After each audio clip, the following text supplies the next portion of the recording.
ప్రార్థన చేసుకుందాం.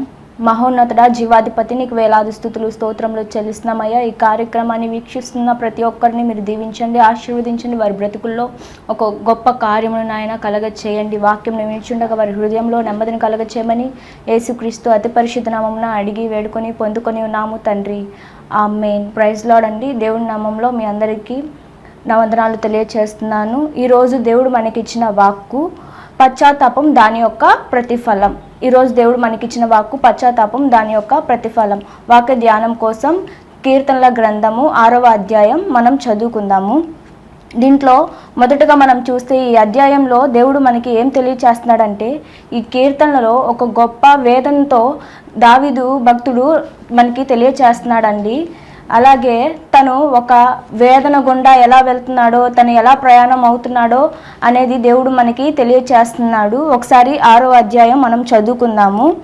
యెహోవా, నీ కోపము చేత నన్ను గద్దింపకము, నీ ఉగ్రతతో నన్ను శిక్షింపకము. యెహోవా, నేను కృషించి ఉన్నాను, నన్ను కరుణించుము. యెహోవా, నా ఎముకలు అదురుచున్నవి, నన్ను బాగు చేయుము. నా ప్రాణము బహుగా అదురుచున్నది. యెహోవా, నీవు ఎంతవరకు కరుణింపకందువు? ప్రైజ్ లార్డ్ అండి. వచనాల్లో మనం చూసినట్లయితే దావీదు అంటున్నాడు, అయ్యా, నీ కోపం చేత నన్ను గద్దించద్దయ్యా, నీ ఉగ్రతతో నన్ను ఇది చేయొద్దయ్యా, శిక్షించద్దయ్యా అని దేవుడితో తను సంభాషిస్తున్నాడు, దేవుడితో తను మాట్లాడుతున్నాడు.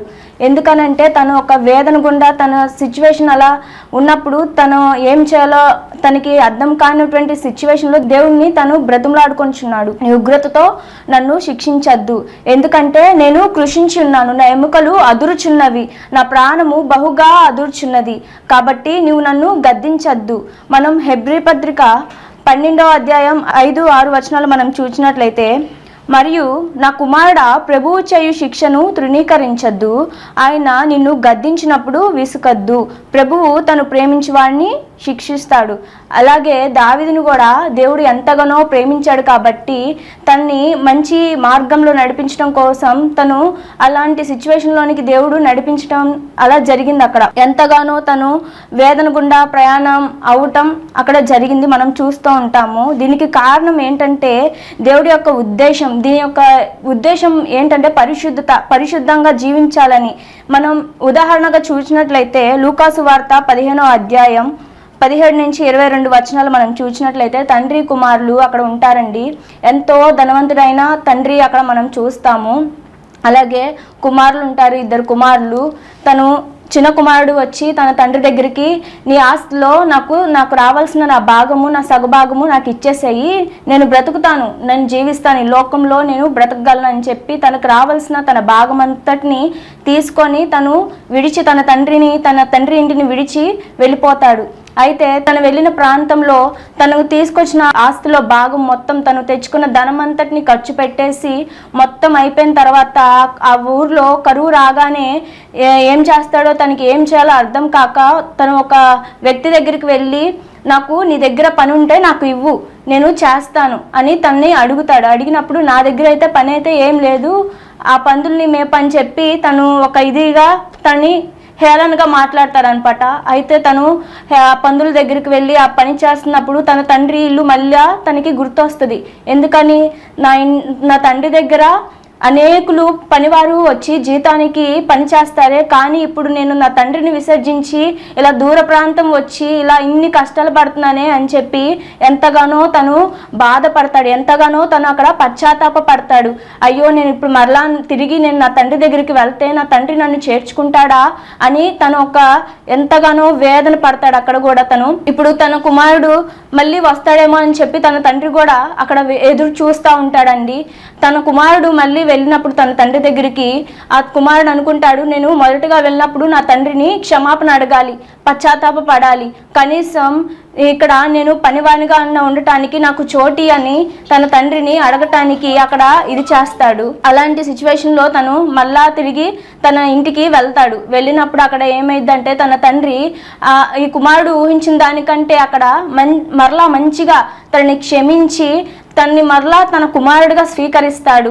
తను చేసిన ప్రతి తప్పుని అక్కడ తుడిచివేసుకుంటాడు అక్కడ తన తండ్రి. నా కుమారుడు మరలా తిరిగి తన తప్పును తెలుసుకొని నా దగ్గరకు వచ్చాడు, పశ్చాత్తాప పడ్డాడు అనే ఒక హృదయంతో తన ఏం చేస్తాడు, తన కుమారుడిని మరలా చేర్చుకుంటాడు. ప్రైజ్ ద లార్డ్, హల్లెలూయా. ఈరోజు నువ్వు కూడా నీ తండ్రిని విడిచి దూరంగా ఉన్నావా? ఒకసారి గమనించుకో. ఎందుకంటే దేవుడు నీకు ఒక్కొక్క అవకాశం ఇస్తున్నాడు. ఆ అవకాశాన్ని నువ్వు సద్వినియోగం చేసుకోవాలి. రానున్న రోజుల్లో దేవుడు త్వరగా రానై ఉన్నాడు కాబట్టి దేవుడు ఇచ్చే అవకాశాలని మనం ప్రతి దాన్ని వినియోగించుకోవాలి. ప్రైజ్ ద లార్డ్, హల్లెలూయా. మనం రెండో పాయింట్గా చూసినట్లయితే కీర్తనలు 6వ అధ్యాయం 4-7 వచనాలు చదువుకుందామండి. యెహోవా తిరిగి రమ్ము, నన్ను విడిపింపుము, నీ కృపను బట్టి నన్ను రక్షించుము. మరణమైన వారికి నిన్ను గూర్చిన జ్ఞాపకం లేదు, పాతాళంలో ఎవరు నీకు కృతజ్ఞతాస్తుతులు చెల్లించెదరు? నేను మూలుగుచు అలసి ఉన్నాను, ప్రతి రాత్రియు కన్నీరు విడుచుచు నా పరుపు తేల చేయుచున్నాను. నా కన్నీళ్ల చేత నా పడక కొట్టుకొని పోవుచున్నది, విచారము చేత నా కనులు గుంటలు పడుచున్నవి, నాకు బాధ కలిగించు వారి చేత అవి చివికి ఉన్నవి. ఎందుకయ్యా నన్ను విడిచి వెళ్ళావు? నన్ను ఎందుకు విడిచి వెళ్ళావు? నువ్వు మరలా వచ్చి నన్ను తిరిగి రక్షించు. ఇక్కడ చూసినట్లయితే తిరిగి రమ్ము అంటే దాని ఉద్దేశం ఏంటంటే ఎడబాటు, దేవుడితో తనకున్న ఎడబాటు అక్కడ చెప్తున్నాడు. ఆ ఒక్క మాటతో యెహోవా తిరిగి రమ్ము, నన్ను విడిపించుము అని చెప్పి.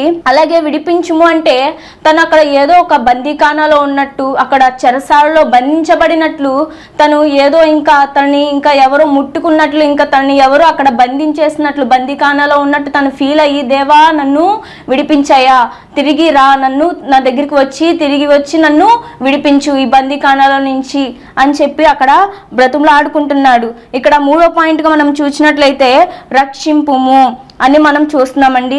మరణపాయ పంచుల్లో తను ఉండి, దేవా నన్ను రక్షించయ్యా, తిరిగి వచ్చి నా తప్పుల్ని క్షమించు, నన్ను విడిపించు, నన్ను రక్షించు అని చెప్పి ఇక్కడ దావీదు వేడుకుంటున్నాడు దేవుణ్ణి. విచారము చేత నా కన్నులు గుంటలు పడుచున్నవి, కన్నీళ్ళ చేత నా పడక కొట్టుకొని పోవచ్చున్నది, ప్రతి రాత్రియు కన్నీళ్లు విడుచు నా పరుపు తేల చేయుచున్నాను, నేను మూలుగుచు అలసి ఉన్నానయ్యా, ఇంకా రా, తిరిగి రా, నువ్వు నా దగ్గరికి వచ్చి నన్ను రక్షించు అని చెప్పి అక్కడ బ్రతుములాడుకుంటున్నాడు దేవుడితో.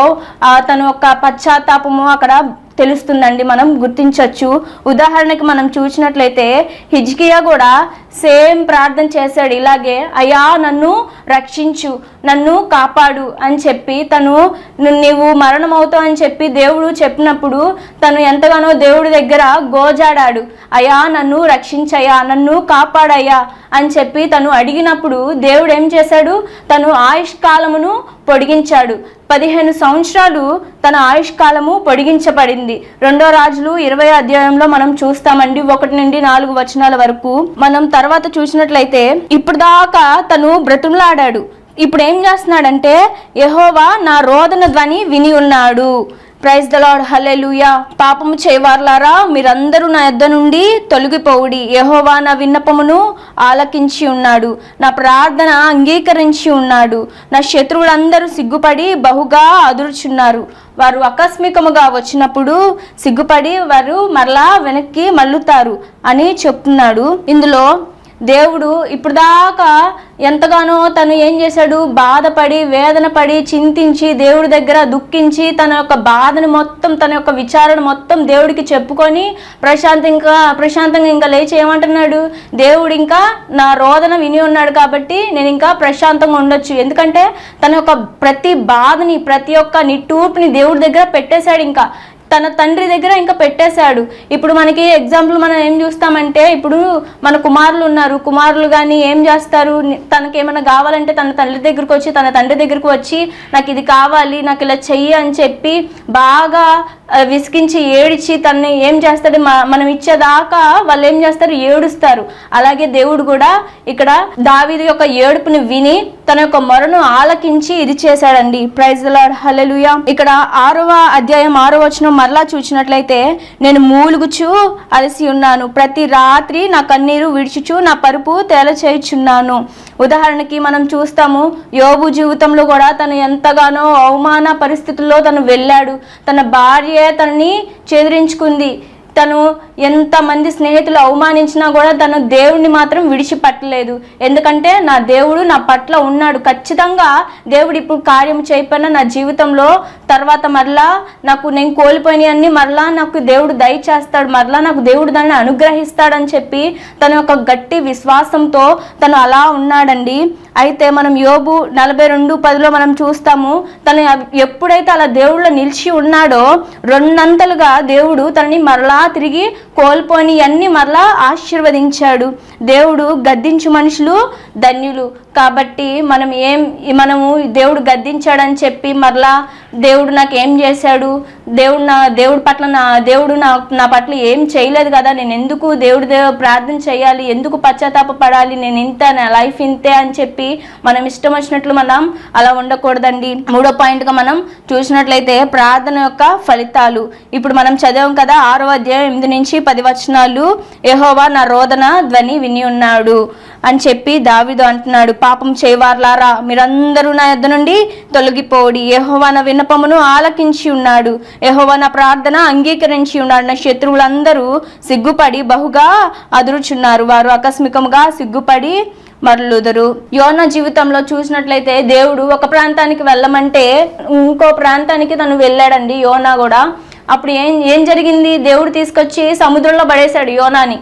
నేను చెప్పినట్టు చేస్తావా చేయవా అని చెప్పి దేవుడు ఏం చేశాడు, అక్కడ యోనాని తీసుకొచ్చి అక్కడ ఈ సముద్రంలో పడేసినప్పుడు ఏం జరిగింది, ఒక చేప వచ్చి తనని మింగివేసింది. అప్పుడేం చేస్తున్నాడు, చేప వచ్చి మింగేసిన తర్వాత అయ్యా నన్ను క్షమించు అని చెప్పి ఇంకా చేప కడుపులో ప్రార్థన చేస్తున్నాడు. చేప కడుపులో ఇంకా పశ్చాత్తాప పడుతున్నాడు, మోకాళ్ళు వేసి, అయ్యా తండ్రి నన్ను క్షమించాయా, నువ్వు చెప్పిన ప్రాంతానికి నేను వెళ్లకుండా నా ఇష్టానుసారంగా నేను ఇలా చేస్తున్నాను, నన్ను క్షమించు, నన్ను రక్షించని అక్కడ కూడా తను యోనా బ్రతిమలాడుకుంటున్నాడు. ప్రైజ్ ది లార్డ్, హల్లెలూయా. మనం యేసుక్రీస్తు వారి జీవితంలో కూడా మనం చూసినట్లయితే, యోత యొక్క జీవితంలో మనం చూసినట్లయితే తప్పు చేసి పశ్చాత్తాప పడలేదు. కానీ అక్కడ పేతురు అయితే ముమ్మారు అబద్ధం ఆడతావని చెప్పినప్పుడు దేవుడి దగ్గరికి వెళ్ళి ఆ కోడి కూయకు ముందు నువ్వు ముమ్మారు అబద్ధం ఆడతావని చెప్పినప్పుడు ఎప్పుడైతే దేవుడితో తను అంటాడు, నేను ఎప్పుడు అలా చెప్పనయ్యా, నేను ఎప్పుడు అలా చెప్పను, ఎందుకంటే నువ్వు నాకు తెలుసు కాబట్టి నేను ఖచ్చితంగా నీతిగా నిజాయితీగా ఉంటాను అనేసి అంటాడు దేవుడితో. కానీ దేవుడికి యేసయ్యకి ముందే తెలుసు, నువ్వు ఖచ్చితంగా అబద్ధం ఆడుతావు, నేను ఎవరో కూడా తెలియదు అనేసి చెప్తావు అనేసి అన్నప్పుడు అక్కడ ఏం జరిగింది, కోడి కుయ్యకు ముందే అక్కడ ముమ్మారు ఆయన అబద్ధం ఆడాడు. వెంటనే తన హృదయంలో పశ్చాత్తాపం, దేవుడు నాకు ఇలా చెప్పాడే, నేను ఎందుకు ఇలా చేశాను అయ్యో అని చెప్పి, తప్పు చేశానని చెప్పి తను వెంటనే దేవుడి దగ్గరికి వెళ్ళి అక్కడ క్షమాపణ, తన హృదయంలో వెంటనే పశ్చాత్తాపం హృదయం కలిగి అక్కడ తన యొక్క పాప జీవితాన్ని అక్కడ దేవుడి దగ్గర జీవితం అని ఒప్పుకున్నాడు. ప్రైజ్ ది లార్డ్, హల్లెలూయా. మీకు ఒక ఉదాహరణ చెప్పాలనుకుంటున్నానండి. ఒక తల్లి కుమారులు ఉన్నారు. అయితే ఆ తల్లి కుమారులు వారి యొక్క పేరెంట్స్ ఏంటంటే పాస్టర్ వాళ్ళు సంఘం నడిపిస్తూ ఉంటారన్నమాట. అయితే ఆ కుమారుడు 7th క్లాస్లోనే అక్కడ బాప్తిసం తీసుకొని దేవుళ్ళలోకి నడిపింపబడి రక్షణ పొంది ఎంతగానో దేవుళ్ళో ఎదుగుతున్నాడు.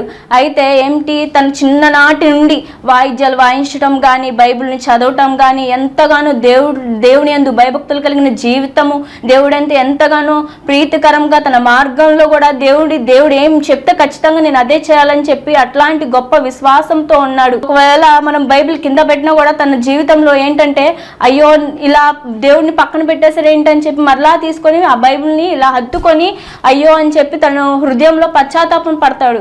అయితే అలాంటి సిచ్యువేషన్లో వెళ్తా ఉంటే యవ్వన కాలం కదా బాబుది, 7th క్లాస్ ఇంకా అయిపోయింది, 10th స్టాండర్డ్ కూడా ఇంకా అయిపోయింది, ఇంటర్మీడియట్లోకి వచ్చారు. ఇంటర్మీడియట్లోకి వచ్చేటప్పటికి ఏంటంటే ఒక ఉన్నతమైన కాలేజ్లో తనని జాయిన్ చేయడం జరిగింది అనమాట. ఉన్నతమైన కాలేజ్లో జాయిన్ చేసినప్పుడు ఏమైంది, అనేకులు ధనవంతులు కూడా అక్కడ ఉంటారు. ధనవంతులు చూచి ఇతన్ని ఎంతగానో హేళన చేయటం, ఎంతగానో తనని అవమానపరచడం అలాంటివి చేసేవారు అనమాట. Praise the lord. అలాంటప్పుడు తనకి ఎంతగానో బాధ, ఎంతగానో వేదన కలిగేది. అట్లాంటి అప్పుడు ఇంకా తను సైలెంట్గా ఇంకా అలాగే మౌనంగా ఉండి దేవుడి నామంలో ప్రార్థన చేసుకుంటూ అలా ఉండేవాడు. ఎంత ప్రార్థన చేసుకున్నా తను యవన కాలంలో ఉన్నాడు కదా, యవన దశలో ఉన్నాడు కదా, తనతో తోటి స్నేహితులు ఏమంటారంటే, నీకు ఇది కాదురా జీవితం అంటే, నేను చూపిస్తాను అని చెప్పి ఒకళ్ళు ఏం చేస్తారు, మంచి కలర్ షర్టుని తీసుకొచ్చి వేసి తన హెయిర్ స్టైల్ కూడా మార్చేసి హెయిర్కి కూడా కలర్ వేసి తనని లోకానుసారమైన వ్యక్తిగా పూర్తిగా మార్చేస్తారనమాట. అలాంటి పరిస్థితుల్లో తను కొత్తగా న్యూ స్టైల్గా తను న్యూ లుక్గా తను చేంజ్ అయిపోయి తను మరలా తిరిగి తన ఇంటికి వెళ్ళినప్పుడు తన తల్లి చూచి ఎంతగానో బాధపడుతుంది, ఎంతగానో వేదన పడిద్ది. ఏంటి నువ్వు ఏం చేసావు, దేవుడి నామానికి అవమానకరంగా ఎందుకు నువ్వు ఇలా అయిపోయావు, ఎందుకు నువ్వు ఇలా, నీ డ్రెస్ ఏంటి, నీ డ్రెస్ సెన్స్ ఏంటి, ఇలా చేసుకున్నావు అని చెప్పి తను ఎంతగానో అక్కడ బాధపడిద్ది వాళ్ళ తల్లి. అప్పుడు ఏమంటాడంటే ఆ కుమారుడు, అమ్మ నీకు ఇదంతా నీకు అనవసరం, ఇదంతా నా అకౌంట్లో నేను ఇది చేసుకుంటాను, నువ్వు ఇది కొనలేదు కదా, నా స్నేహితులు నాకు దీన్ని గిఫ్ట్గా ఇచ్చారని చెప్పి అక్కడ వాళ్ళ తల్లితో కూడా అక్కడ తన తల్లిని కూడా ఎదిరిస్తాడనమాట. Praise the lord. అలాంటి సిచ్యువేషన్లో దేవుడికి ఎంతగానో దగ్గరగా ఉండవలసిన వ్యక్తి ఏమయ్యాడు, దూరం అయిపోయాడు. తను నిదానంగా దేవుడికి దూరం అయిపోతూ కొనసాగింది కొన్ని రోజులు. అయితే వాళ్ళ తల్లి ఒకే మాట చెప్తుంది, నువ్వు దేవుడి యందు పశ్చాత్తాపపడు, నువ్వు ఇలా చేయమాక, నీ లైఫ్ ఇది కాదు, దేవుడిలో ఉండు అని చెప్పి ఎంతగానో తన కుమారుడిని బ్రతిమలాడింది. అయితే కుమారుడు, లోకానుసారమైన బ్రతికే నాకు నచ్చింది, ఇలా ఉంటే ఎంతగానో ఎంజాయ్ చేయొచ్చు, దేవుడిలో ఉంటే ఏముంది, ఎప్పుడు పాటలు చప్పట్లు వాక్యం ఎందుకు, నాకు ఈ బతుకు ఈ లైఫే బాగుందని చెప్పి ఏం చేశాడు, లోకంలోనే ఉంటూ లోకంలోనే జీవిస్తానని చెప్పి తన తల్లిని కూడా ఇది చేసి ఇంకా లోకానుసారమైన వ్యక్తిగా తను బ్రతుకుతున్నాడు. ఇంకా కొద్ది రోజులకి ఇంకా అలా తన బ్రతుకుని కొనసాగిస్తూ ఉండగా